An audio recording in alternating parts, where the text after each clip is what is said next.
Fruitful Minds. Hi kids! Munofara here vana. Let's learn Shona words and sentences. Enjoy the video. Mom. Amai.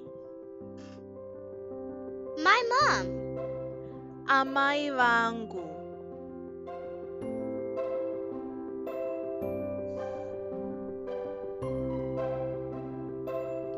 Dad. Baba. Dad's car.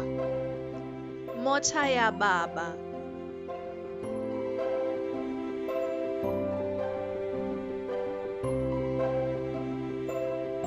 Yes. Hongu. Yes, I know. Hongu ndinoziva.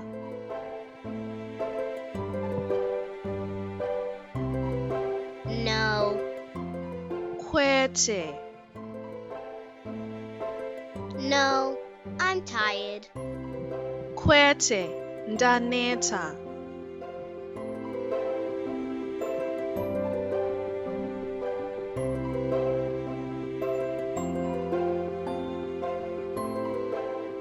Knock. Gogodza. Knock knock. Anybody home? Gogogoi pamba pano. Pane vanhu here. Drink. Inwa. I'm drinking water. Ndiri kunwa mvura.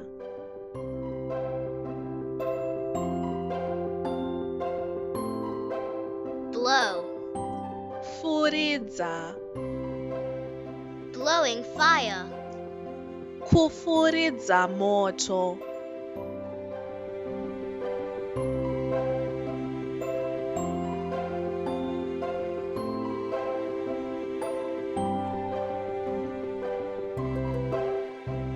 Rinse.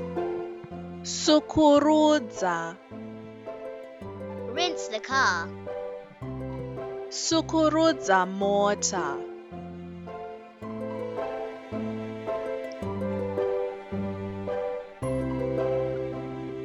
Crawl.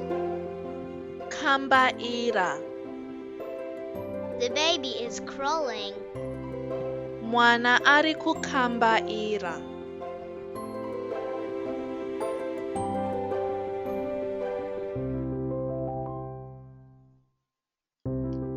Grab.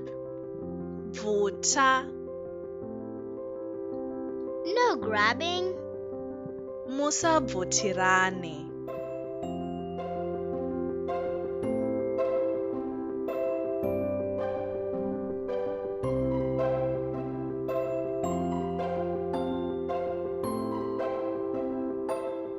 Wave. Baba Isa. Wave goodbye to everyone. Baba Isa vanhu vese.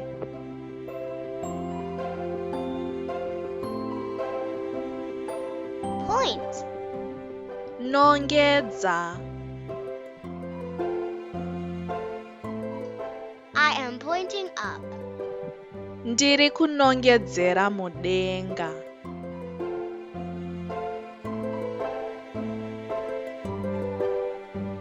Turn. Tenderera. Turn around. Tenderera.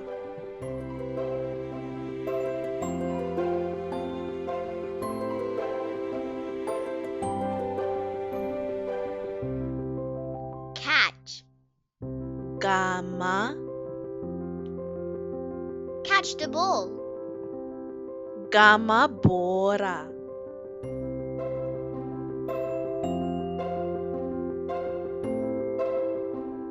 Throw. Khanda. Throw the leaves. Khanda mashizha.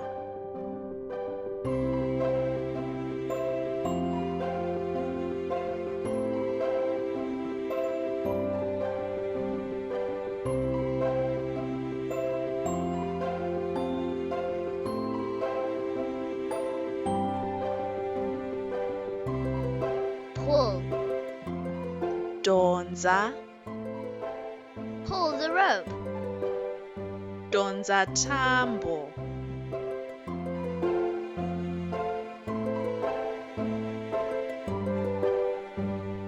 Blink. Bwaira. I am blinking my eyes. Ndiri kubwaira maziso angu.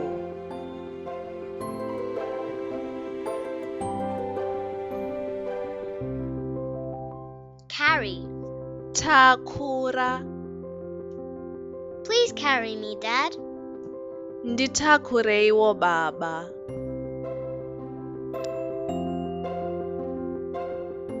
Dance. Tamba. We love to dance. Tinofarira kutamba.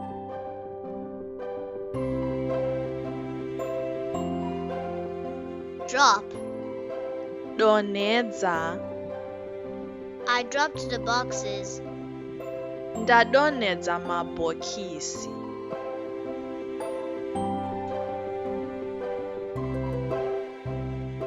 Push. Sunda. Look, I'm pretending to push something.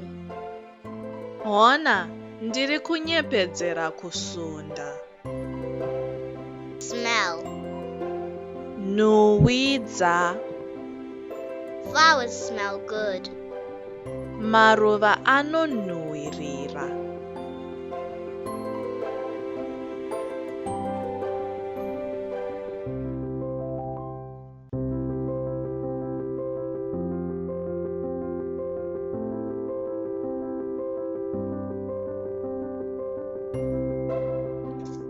Smile.